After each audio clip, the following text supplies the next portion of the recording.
বাচ্চাটা দীর্ঘ 3 মাস আগে হয়েছে। এই বাচ্চার বুক থেকে নাভি পর্যন্ত জোড়া। বাচ্চা নিয়ে চলাফেরা একেবারে অসম্ভব।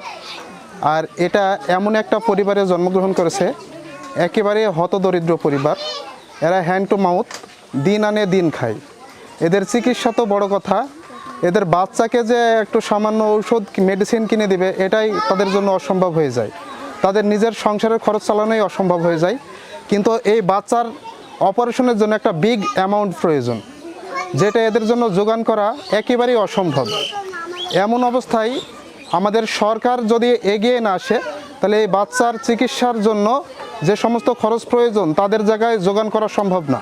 সুতরাং আমাদের দৌলতপুর উপজেলার আমাদের সুযোগ্য এমপি সাহেব রেজা আহমেদ বাচ্চু মোল্লার কাছে আমার আকুল আবেদন, এবং আমাদের জননেত্রী বেগম খালেদা জিয়ার সুযোগ্য সন্তান জনাব তারেক রহমানের কাছে আমার আবেদন, আপনি যদি এই হতদরিদ্র পরিবারের দিকে তাকান তাহলে এরা অনেক উপকৃত হবে।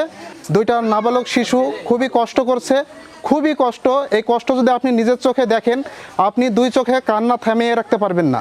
সুতরাং আমি বলবো এই বাচ্চাটাকে ইমিডিয়েটলি চিকিৎসার ব্যবস্থা করুন, এবং সেই সাথে এদের ভরণ পোষণের চিকিৎসা এবং লেখাপড়ার যাবতীয় খরচ সরকারকে এই দায়িত্বটা নেওয়ার জন্য আমি বিনীতভাবে আহ্বান করছি। আমাদের তারেক রহমানের যতটুকু আমি জানি তিনি উদার মনের মানুষ। আপনি যদি একটু সহযোগিতার হাত বাড়িয়ে দেন, এই ফ্যামিলিটার মুখে হাসি ফুটবে, 2টা নিষ্পাপ প্রাণ বেঁচে যাবে।